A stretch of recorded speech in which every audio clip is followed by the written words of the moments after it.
the Between Two Lines podcast, talking about performance, life, and everything in between. Featuring your hosts, Johnny Stahl and Ash Hamilton. Welcome back to the pod for episode number 6, where we discuss client psychology and why it's invaluable for us as practitioners and coaches to consider the psychology of our clients when creating an intervention for them. Obviously, everything in the human body is interrelated and linked, and therefore it's super important for us to consider the patterns that people may have when it comes to training, injuries, pain, and movement in general, and so on. Ash and I are really passionate about this topic, and it's something that has more or less brought us together, in fact, and actually brought the podcast to life a couple of months ago. So we're really keen to share our thoughts and actually open up a dialogue on this, and it's something that really should be more mainstream in the health and performance industry, particularly relating to pain and injuries. So let's go. Now, obviously, there's a certain scope of practice here. We're not psychologists. We don't want to be psychologists, and we're not trying to take over the job of psychologists. That's really important to highlight as a disclaimer. But what we really strongly believe is that by having a base understanding of how people perhaps think, how they respond to stress, how they respond to injuries, how they respond to pain, discomfort, resistance, that gives us a big opportunity to perhaps change the way we work with them. It gives us really good insights into how we perhaps need to deal with them. And in a lot of senses, at least, you know, I can only talk for myself, I'm sure Ash, you'll agree, is it paves the way in a lot of senses for the future. And I think that can really amplify the work we do. And I also think that it can provide us with greater successes with our clients. So how are you, mate? How's things? I'm good, man. I'm good. I'm feeling fresh for this one. So not that I'm not for others, but no, I've been excited all day for this one. So yeah, man, big topic. And I think it'd be a good starting place to kind of start with, like, what's kind of made you shift? I think COVID, especially in Australia, especially in Melbourne, has started making people start looking at themselves, thinking about their psychology, which is becoming now kind of a bit of a hot topic. And yeah, I'd be curious to know, like, kind of what started your fascination with this kind of, I guess, appreciating psychology and appreciating how it can come into our field and, I guess, help us do a better job. Yeah, great question. I believe in a real sort of deeper connection with humans. Now, I don't mean, again, you reference your shaman with his gown on and cacao in Byron Bay a few episodes ago. It's not necessarily about that, but also but basically trying to understand how people perhaps think and how we can relate to them. And the first thing that I tend to do in an assessment, you know, whilst I'm assessing them, asking questions, always looking at how they respond to each question, whether they tighten up, whether they squint, whether they, you know, just easily answer the question in a real relaxed manner. And then also when we're moving, you know, getting them to move through a bunch of exercises, just seeing how they respond to things, because that gives me an understanding of how they feel to an extent. And then the other side of that is, or moving on top of that, is understanding the deeper psychological side of them to an extent, or perhaps just understanding some base psychological patterns that they have can really influence the way we work. And I see it time and time again. And I think what's really amplified that for me is, since moving to Berlin, so I've been in Berlin for almost a year and a half, and there's been a lot of ups and downs for me, winter, COVID, lockdowns, this and that. And, you know, it's got me thinking a lot about certain things. And I'd say that, you know, I've always, as I just mentioned, appreciated that sort of deeper side of working with humans. And it's really why I do what I do. But trying to just see how we can help people through a pandemic that are coming into a rehab practice that I worked in for about a year, when they're so stressed, you know, their minds are racing. They've got so much fear and worry and anxiety, and you're just watching them come in with completely cooked nervous systems, and just realizing really quickly that just doing a bunch of exercises with them isn't going to get them to where they need to be, nor is it going to, you know, it's a real disservice to them, in fact. And I think it would be really suboptimal. I thought back then it's really suboptimal to be just trying to throw exercise at them, basically throw shit at the wall and hope it sticks, when we know deep down that there's a massive psychological part that's playing a role in this. And so just trying to understand that and try to sort of join some dots. And again, we're not psychologists, we're not trying to be psychologists, but I truly think that we have, for the respect of our clients, that we have to understand a little bit about how they might be thinking, because if they have poor relationships with pain and injuries, for argument's sake, and we're trying to just get them to do a bunch of exercises, but deep down they're really, really scared to, say, load their knee because they've had knee pain for 6 years. Well, how the fuck are we supposed to tap into them? We're just going to throw, proverbial shit at the wall being exercises and hope that it sticks. It's not really how it works. And we know that there's a big mind-body connection, and that's got to somehow have a role to play within what we do. Again, there's a certain limit and there's a certain restriction within that, but I think, we can inform ourselves enough to try and influence things positively for our clients without being perhaps intrusive or without trying to overtake things. And I think if we can get that balance right, by even just understanding how they react to pain, how fearful they might be, the patterns that they've created and stuff like that, I think we can really get a lot of positive benefit out of it. And again, it's something I'm really passionate about and something that I really, truly believe in. Yeah, no, and I think that's well said. And there's two things in particular that I want to touch on. And one of them is like, we don't want to be psychologists. And it's a very interesting, I guess, question of it's like, what determines whether you're a psychologist? And in my opinion, I think it's like when you're dealing with people that have, by a medical term, disorders or a clinical label that's been put on them, I feel like that's where a psychologist's scope kind of comes in. But everything outside the walls of trying to treat a certain condition, I believe any individual, no matter what field you're in, should be able to kind of utilize the knowledge that or other people, because when someone ends up in pain, they have a psychological response that's causing a certain amount of tension, whether it's they don't get to do what they love or whether they don't like how they're feeling, that provokes movement. And that movement could be the reason why they've booked in, because they've been influenced from a psychological stance that is now provoking them to kind of come in. So if we kind of understand that it kind of started in the brain and how they felt, well, then if we don't address that and we only look at how they move and we don't ask any other questions, you're right when you said we're doing a disservice. And as you said, if someone's had pain for 6 or so years, that's going to influence them in like some way, shape or form. And if we don't tap into their psychology, like if we see someone where their eyes are darting around the room and they're scared, they're probably not going to open up to you because they don't feel safe. They're in this stress sympathetic response. They're looking for an escape, even though they've walked into your office. And if you don't take that into consideration, you don't make them feel safe, how are you going to extract that information that could actually help you with the diagnosis and the hypothesis and also the management plan? So I think, yeah, man, like, I think that's why we're both so passionate about it, is because I love the saying, the way I first saw from Perry Nicholson is like, no system in the body works alone. And when we're dealing with individuals, when we're dealing with people that are emotional beings, we need to consider that, because that's gonna influence and play on everything we do. Like even from the point of like, if they've had bad experiences with soft tissue work and you go to do soft tissue work, you might not get the desired outcome because that person subconsciously or consciously doesn't have a positive association with that type of tool or therapy you're trying to use. But yeah, I feel like I've been doing a lot more research into breath work recently, and something I've been passionate about for quite a while, but just looking at it more from a let's just say like a general autonomic nervous system perspective. So I'm talking like breathing throughout the day and then perhaps different breath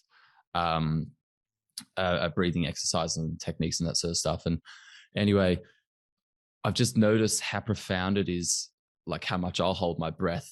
And the research highlights that the experts are saying that as well, how people may hold their breath when they're stressed or they're anxious, this and that. And think about that, when that becomes chronic and you're holding your breath or you're out of breath, you're basically constantly inhaling, which is a sympathetic nervous response. So in simple terms, that means that it drives you up in that fight or flight, a sort of way, your nervous system. So it's the opposite of relaxation. So we're getting more tension. And people are just trying to breathe in to get more oxygen. They're not getting it in. They're over breathing, which is also not good for the body. And then they're constantly basically they're rinsing and repeating. So what they're doing is their breathing is also influencing that nervous system. And then you've got the psychological side and the thoughts of it and relating to it. Sorry. And think about how much that can influence movement. And if you're tense and you're highly wound, you've got your, that real fight or flight mechanism, and you're trying to get people to move into, let's say, new ranges of motion and relax into positions, into movements. They've got perhaps shoulder or neck tension and you're struggling to release it, but we don't consider the origins of that. I find that just really, really fascinating. Firstly, the topic within itself and the link between breathing alone and I guess thoughts and all of that. But it's such a common occurrence that's just not really talked about. And I'd really like to know whether you think that that's something that, I guess should be more talked about. I think I know the answer to that, but I guess the second question is then on top of that is how can we perhaps bring that into the mainstream a little bit more within the profession of, or the industry of rehabilitation and performance, without having to be a psychologist, or without wanting to be a psychologist, or even more, without trying to take over the role of the psychologist. So again, we have full respect for psychologists and everything they do. They do a brilliant job.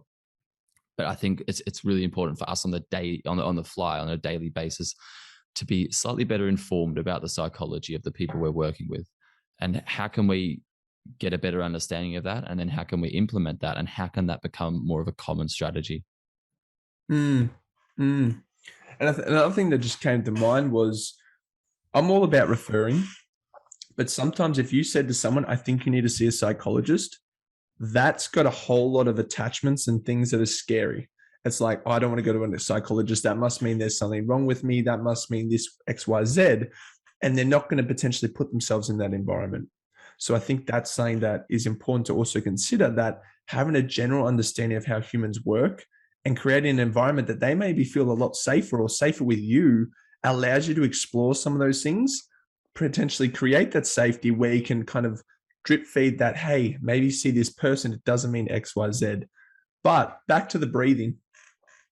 Now, the breathing's an interesting one. And I think there's a lot of chicken or the egg. And I think a lot of people in the movement world are kind of like, well, the rib cage, the pelvis, breathing, hashtag expansion, compression, all that type of stuff. But I think you need to kind of take a step back and kind of ask, why does it work so well? And like, what I think is the reason why it works so well is how many people actually stop, focus on their breathing, focus on a nasal inhale and an extended, and maybe with a pause, exhale for multiple reps or sets. Now, you could argue that it's the mechanical component that makes the changes and has the ripple effect on biomechanics. Or you could go one step further, which I'm more in favor of, is saying you've influenced the autonomic nervous system. You've now given a stimulus, a parasympathetic stimulus, a calm, rest and digest stimulus.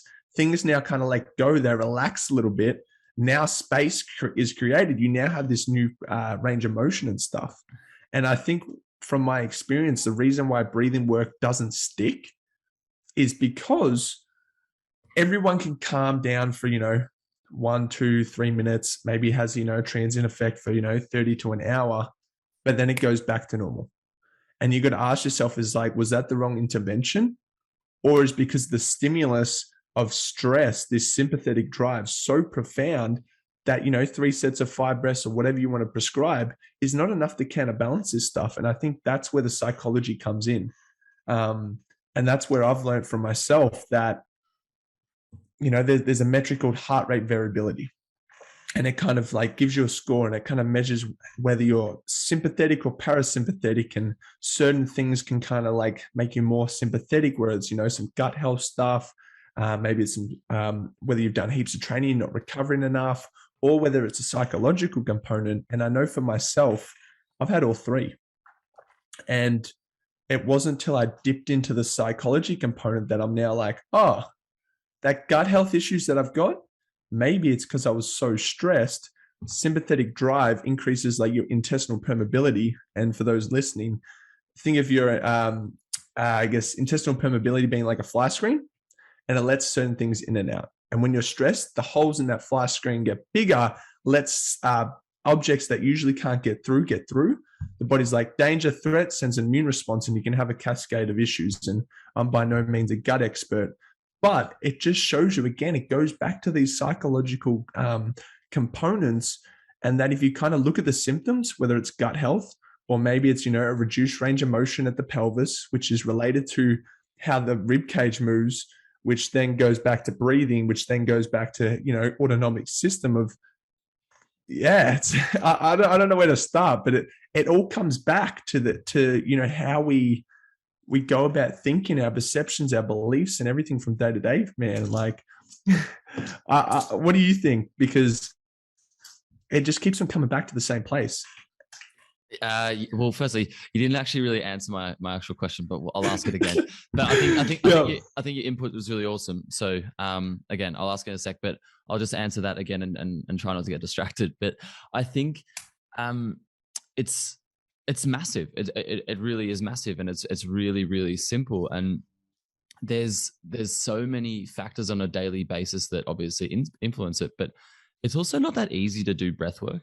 And again, the whole thing that you were saying about, 3 sets of 5 or implement this or implement that, it's got to stick. And as we know with clients and patients that we've worked with, all these years of experience that we've got, is that they've got to want to do it. In order to get the change, they've got to be willing to do it and want to do it most of the time. Yeah. Because if they're sort of resentful, or they're really having to push themselves to do basic exercises, then they're probably not going to get the input and the outcomes that they want. So that's the first thing. The second thing is just to sort of understand that it's not easy, but we can get some really good changes from it. And you made a really good point a few weeks ago in one of the podcasts. I think it was our second podcast about breathing. And you said that you did some manual therapy on a guy's diaphragm, and how he had, I think you said he had knee pain or elbow pain or something of the sort. And you just basically did some work on his diaphragm and got him to take a few deep breaths, and he got up and walked out pain-free. And it just shows that if we can get long, slow, deep breaths in through the lungs, increase the pressure, get the diaphragm to move down and up. When we get long, slow, deep breaths in, we fill up the lungs. At the bottom of the lungs, I believe that there's parasympathetic nerve innervation, which means that it's going to induce relaxation as well. Plus, as just mentioned, we're getting that diaphragm moving. We're getting a 2-for-1 there, and which is massive. And you do that for 10 minutes a day, maybe twice a day for 10 minutes. Again, that becomes a 20-minute investment. Are people willing to stop when the world is so quickly moving? When it's all about checking the next email? Like, how often, I don't know about you, but so often I'll go to meditate or do my training or something, like, oh, just check this quick email, I'll just reply to this one message just whilst it's on my mind. And then 20 minutes have gone, and you got in the black hole of technology and the modern human, I guess, in the Western world. So that's the first thing with breathing. But I think the benefits are so fucking profound. Like, I just think it's so important, because when you think about it, it's basically our life source. It gives us energy. It regulates our nervous system. It regulates our thoughts to an extent as well, and vice versa. The thoughts regulate the breathing. But if we can't, if we don't take control of that, we're being controlled by our breath, which leads to a host of problems, mouth breathing, potential, other issues, increased levels of stress associated with that. Again, sympathetic nervous system, that fight or flight, wound response. So there's a host of things. I think we'll have to do another episode just discussing that more specifically, less with clientele based around movement, more around perhaps like the stress responses to breathing. But going back to the question I did ask you was, how can we make something like this more common? And I don't mean necessarily, I mean, it'd be cool if you and I did it, but I think like someone like Perry Nicholson, Stop Chasing Pain, you know, he's doing some really, really awesome stuff, or putting some awesome stuff out there, I should say. Good English, John. But I think my question is, how can we make this more common within the industry? How can we really get people to understand that this plays such a role, and that this can really, really benefit people that we're working with, who are at the end of the day paying us good money. They're paying us good money for change. And if we're missing a massive thing, I mean, we may as well throw breathing in there, but because I'd say it's so tightly linked. But if we can't understand the basic human psychology of how people respond to pain and fear around training or movement, this and that, we are really missing something. But how can we get this to become more mainstream within the industry? I think it's kind of like everything, and it's bringing awareness to the topic. And I think bringing awareness, and those that I guess potentially do have a platform, whether it's a podcast, Instagram, Twitter, you know, that type of stuff, is kind of just really start pumping it. Because I think that when you bring awareness to something and you educate it in a way that makes sense, because whether your knowledge is profound or whether it's very limited, people have this instinct ability to be like, that makes sense. And when that makes sense is kind of the answer, people start kind of like, okay, all right, that makes sense. I might start integrating it, or they might be more open or accepting it, and things become more normal. So it's like breathing or kind of adding this in as part of your treatment now becomes the norm. And people are like, oh yeah, it's not this crazy wizardry weird thing that this guy who does breathing does. It's like, oh, I understand why he does it now. And it's normal. And it's I think that social proof, when people start talking about it and doing it, that becomes influential to a lot of people, because people start seeing as this thing. It's like, oh, I've seen him do it. I've seen him talk about it. I've seen, you know, X, Y, Z. Now, if I get given it, it's not this, why is he giving me a breathing exercise? And I think it kind of also comes back to the topic of today, which is psychology. And that's being able to influence people increases, what's the word I'm looking for? It's not consistency, compliance. And I think if you know how to manipulate someone's psychology, and again, manipulation is not bad, it's the intent behind it, then you're going to increase the chances of success. Because if someone doesn't understand why they're doing something and the impact it can have, well, then they're not really going to do it if they're kind of like, what's this new thing? Because like, you know, you go to a physio, osteo, whoever, any practitioner of any discipline, and you get given a glute exercise, people are like, oh, it's the glute exercise, or it's the TheraBand external rotations. It's the normal, you know what I mean? And people kind of expect to be given something like that. Now, whether they believe that's the right thing, that's a different story. But if there's the expectation that you go and get given a breathing exercise, people are like, all right, there's something here. There must be merit.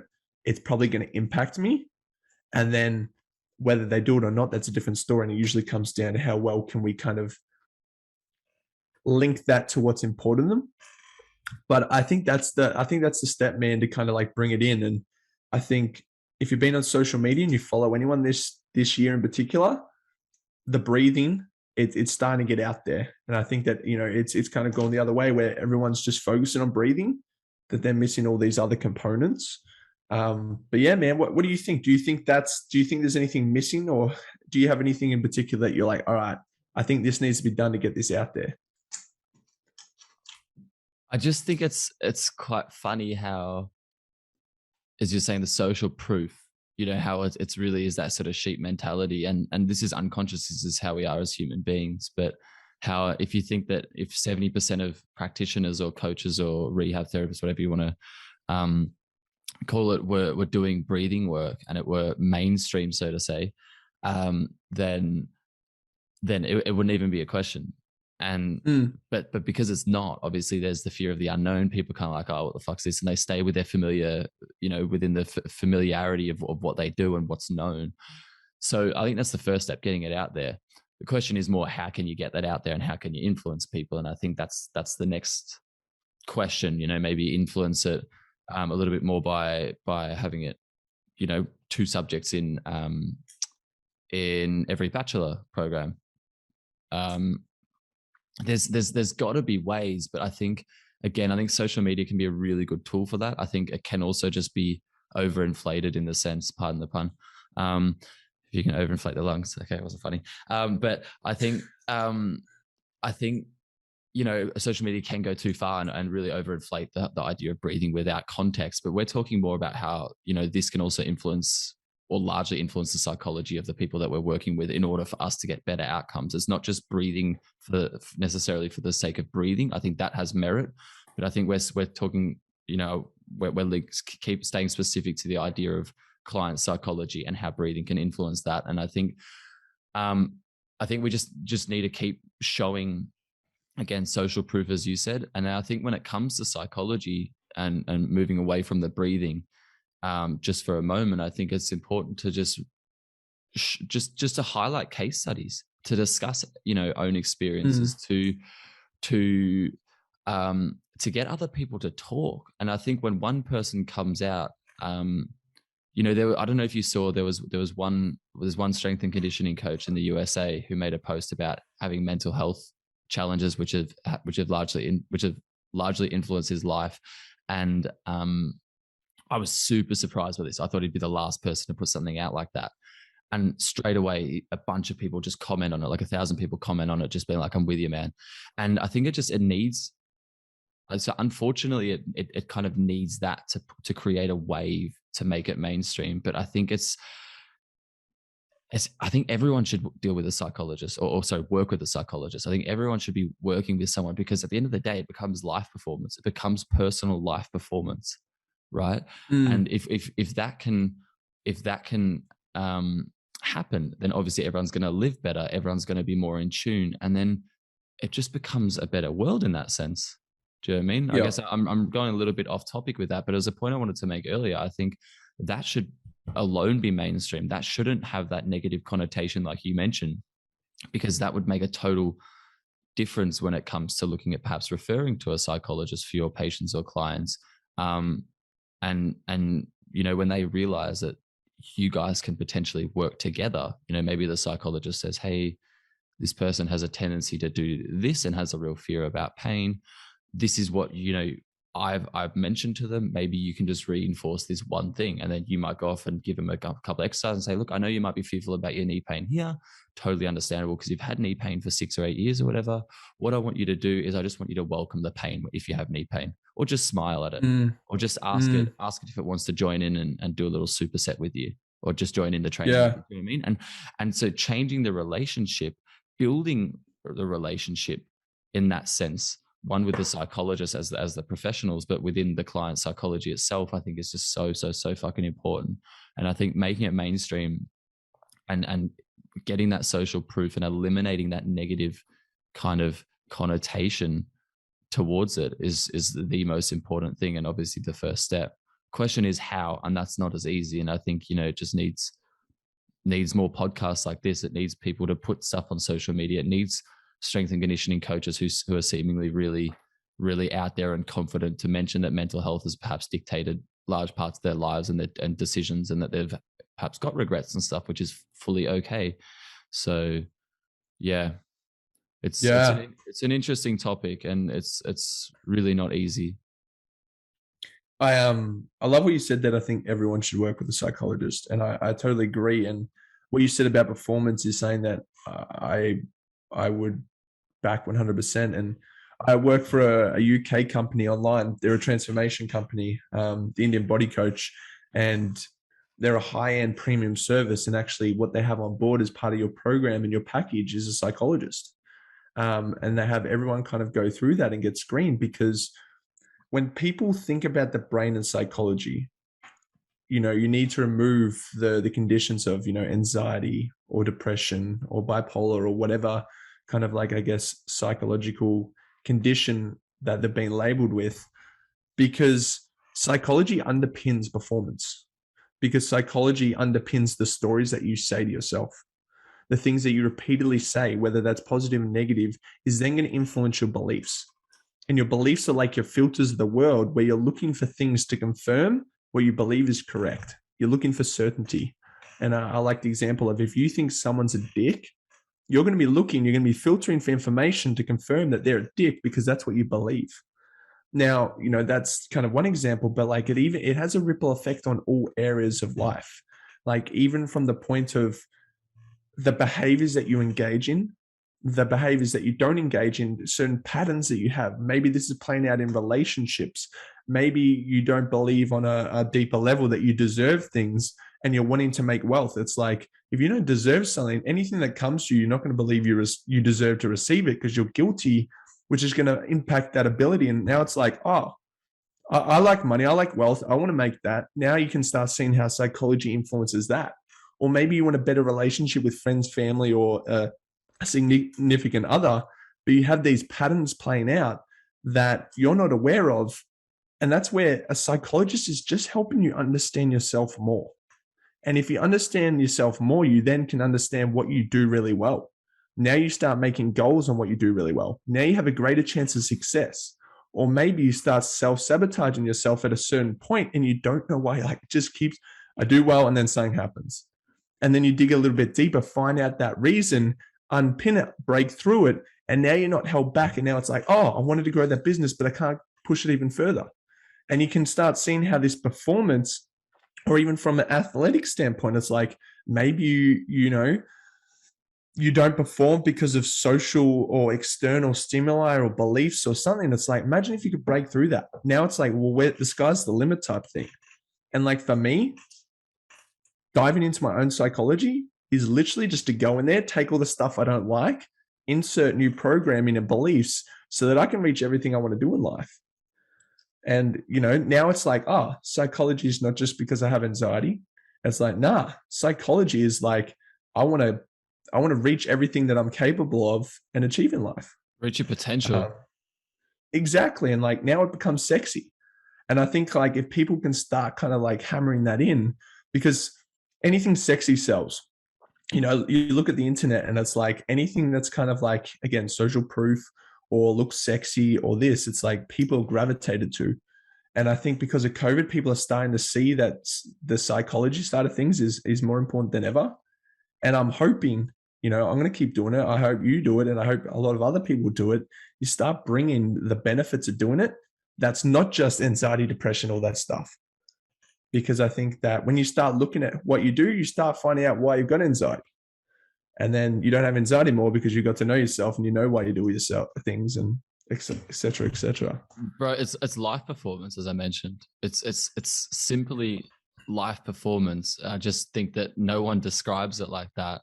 No, I love that. I remember I was working with when I was still in Australia. So a few years ago, I had a colleague who I could just tell that she was, not in the best state of mind. And it wasn't like a one-off, but it was over a few weeks. And I just sort of pulled her aside and I got on with her quite well. And I said, hey, what's up? And I was like, if you want to chat, just, I'm happy to chat with you in confidence. And I'd said that a couple of times and she was quite resistant. And then she was kind of like, why are you doing this? I'm like, because I see that you're not living, like you're not happy at the moment and you feel like shit. And I can see that, I can feel that, like I can feel that energy. And we started talking about that. I'm like, maybe you should just consider seeing someone and letting all your thoughts out as life performance.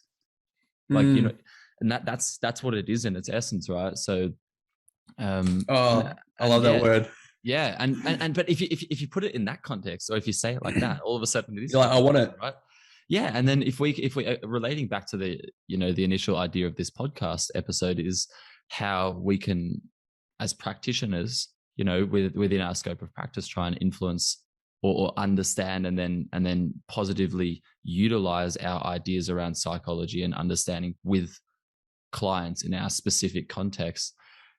When you say like, oh yeah, if we can understand a little bit more about it, and if we can start to help them or discuss it, open up a dialogue about it, all of a sudden it is life performance, is it not? And yeah, it's spot on. Totally different. One question I did want to ask you is, how has your experience, or how have your experiences, I guess, around your own psychology and perhaps the anxieties and stuff that you mentioned, how have they positively influenced you with your clientele or with your patients?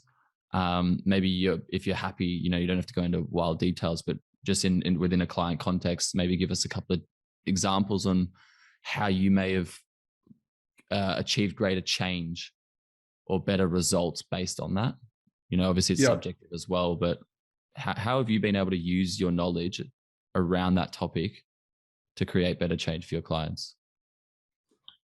So I think a brief rundown, it's like in the past, I've had pretty bad health anxiety to the point where like it was quite debilitating, where being at uni, learning about health conditions, like I would get panic attacks, or not panic attacks, but just like overwhelming stress, like constantly seeing practitioners, getting scans, tests. Am I going to be okay? Have I got the worst case scenario?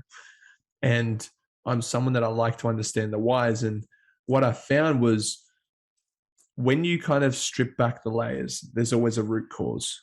And there's always reasons why things happen. And the two things that I found with anxiety is, one, whenever I experience anxiety, I'd get a lot more support. I get support from family, I get support from friends, I get support from professionals. On a subconscious level, despite consciously hating this feeling of anxiety, I was getting a lot of benefits. I was like, oh shit, people care about me.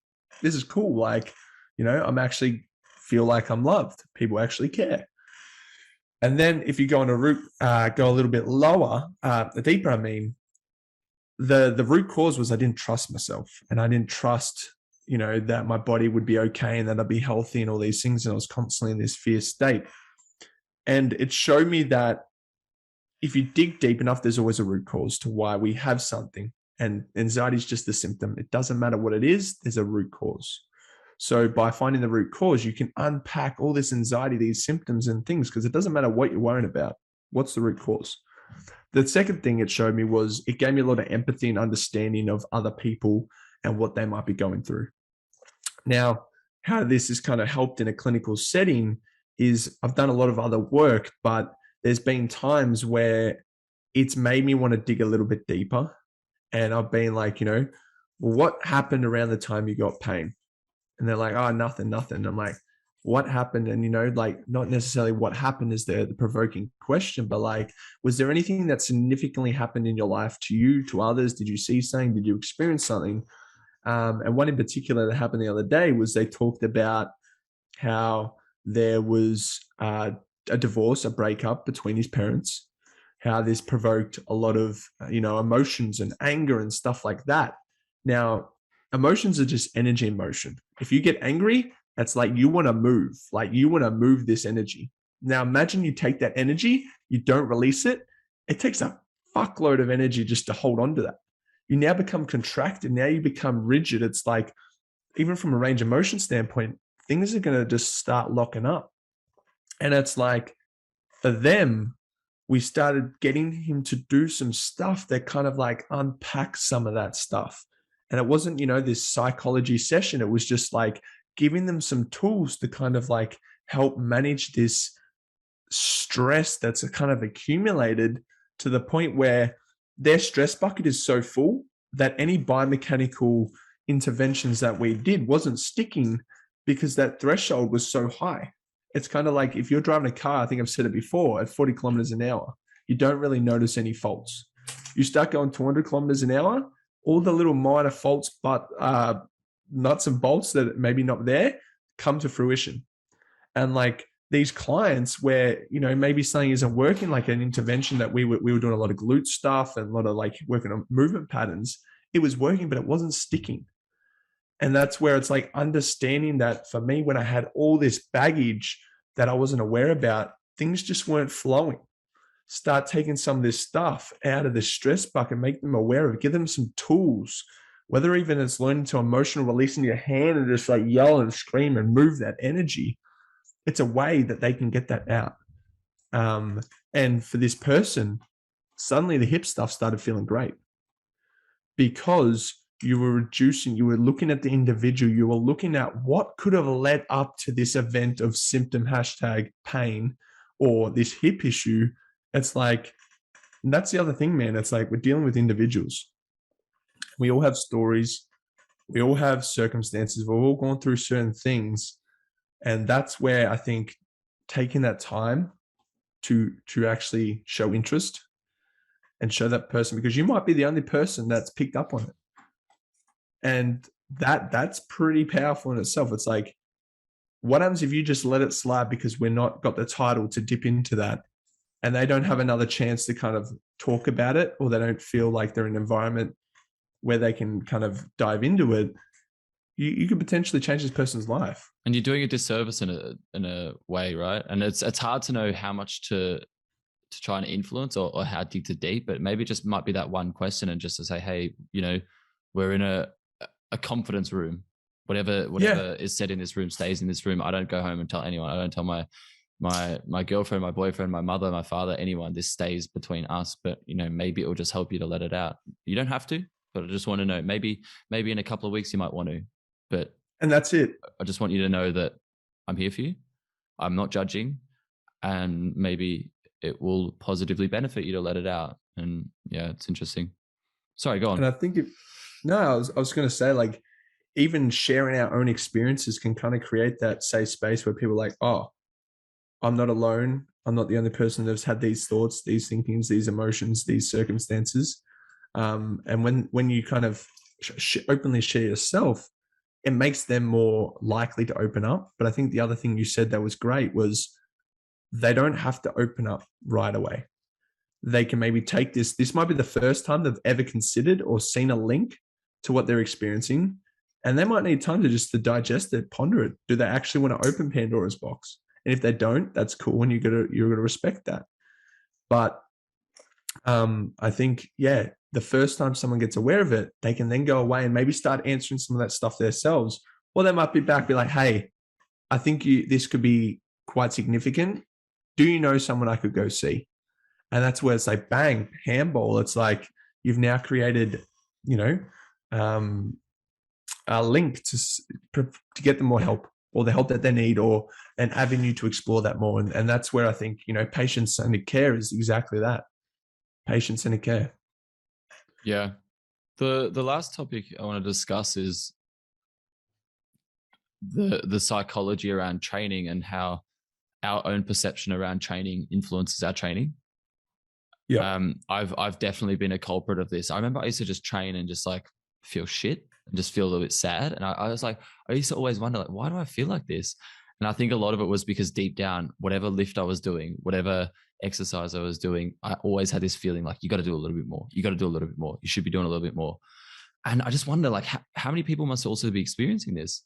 And like this is, it's not like healthy. And I think a lot of people would be feeling like this because all you see when you go on Instagram, if you follow a few,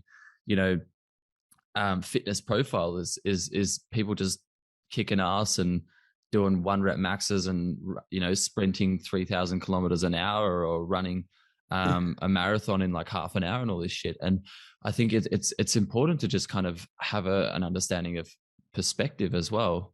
And that's obviously all subjective, but even within, how many people have come to you and gone, oh, I just feel like I want to lift, but I'm not able to do that. And I'm not doing this at the moment. And you give them exercises that might be quite regressed and quite basic and relatively light.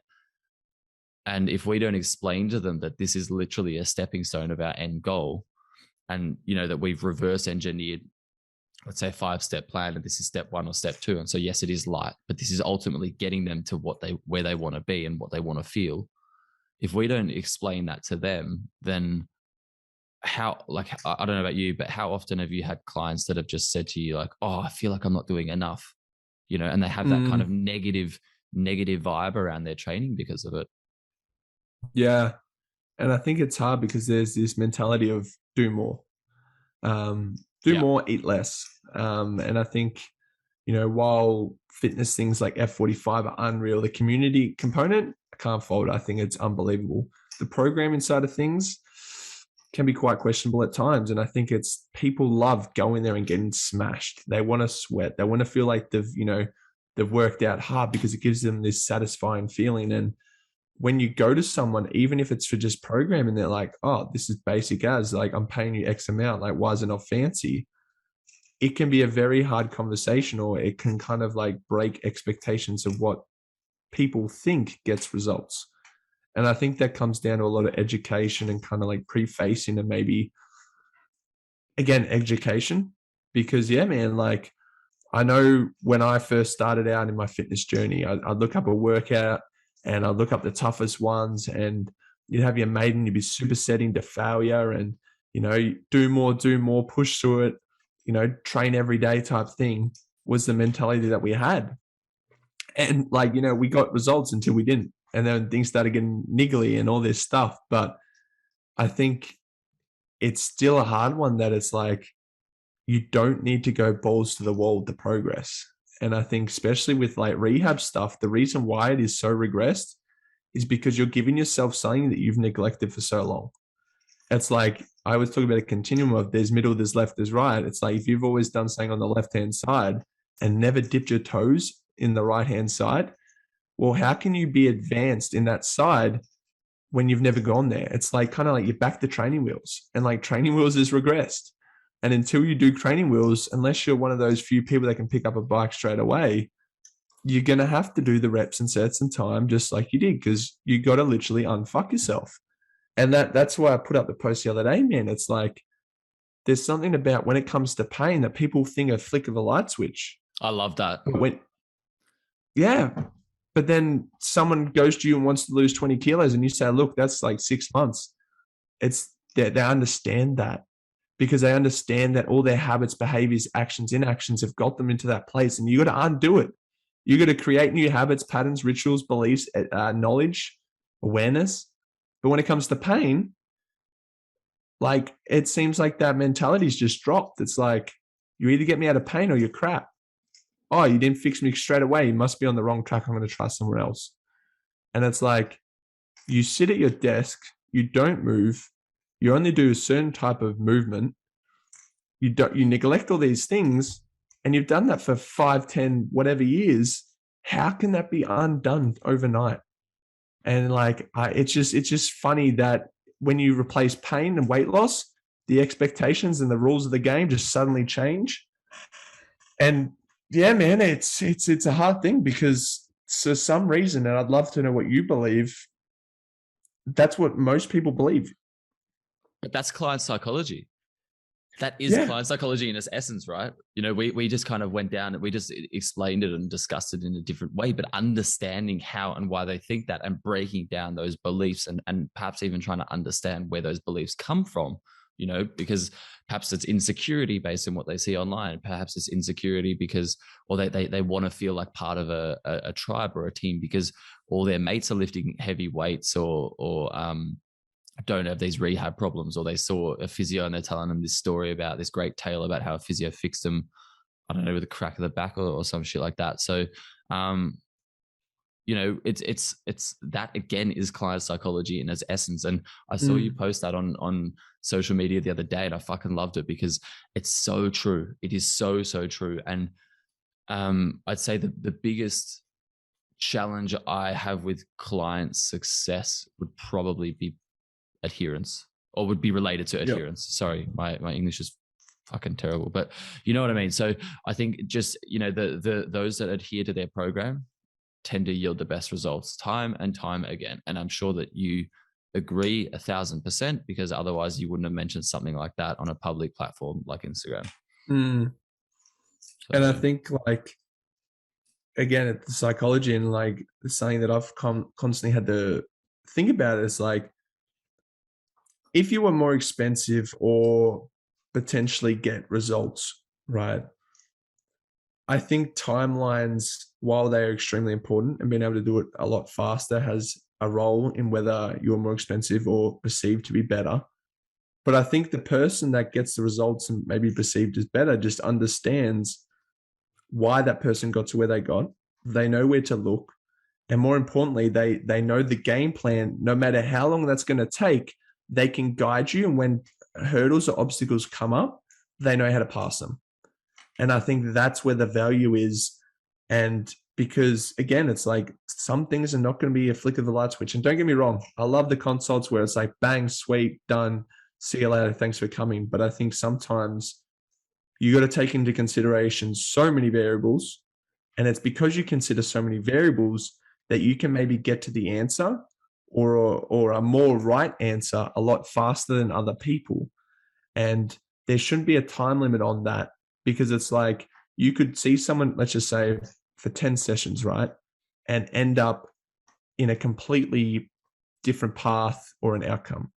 But then you could spend 10 sessions with someone and they might be back to normal and now doing things that they always were able to do. It's like you've done 10 sessions with both people, but the outcome is completely different. And that's why you might pay a little bit more. It's like you go to an orthodontist, different orthodontists get certain outcomes with, jaw-shaped teeth, despite the length of time being very similar. And like, I'm just thinking that for myself. I'm like, yeah, like I was told 3 years by all orthodontists that I went to see, but the person that we chose was able to get a better outcome in that same time frame as someone who was maybe a little bit cheaper or not considered as good. Yeah. It's a great summary. It's a great way to wrap up the pod, mate. I think it's such a multifaceted and detailed and, intertwined topic within so many ways within the human body and within what we do within our industry. And I'm just grateful to have someone like you to be able to discuss it with. Grateful to have someone like you to be able to just sort of share all those thoughts and ideas with and stuff as well. And I think it's, I'm really excited for the next couple of years where we start to hopefully bring a bit more of this out into the public eye within our industry. And, perhaps even further, just to show people that, if you've got pain, like there is a psychological component and that's totally cool. And of course, there's a psychological component with it. In fact, like it should be blindingly obvious. So, thanks for your great words, mate. It's awesome. And keen to get more of that info out there in the coming months. No, it's a pleasure, man. And it's very rare to be able to kind of like bounce back and forth with someone who I guess is so congruent or is kind of achieved at the same place you have despite having a different experience. And it's refreshing to always talk about these topics and be able to talk about both sides of the coin, because sometimes you can talk about one side with someone and not be able to talk about the other coin and link them together. So yeah, I'm excited, man. Now, just one last time for a disclaimer, we're not psychologists, but we do truly believe that this plays a massive role within the work we do, obviously working with humans and working with different individuals who are complex beings. And I think we can create so much great and positive change by just understanding perhaps habits or certain patterns that they have and how that might influence things like breathing and pain. So yeah, that's awesome, mate. Have a great evening and we'll be back next week. Likewise. Talk soon, man. Bye. The Between Two Lines podcast, talking about performance, life, and everything in between. Featuring your hosts, Johnny Stahl and Ash Hamilton.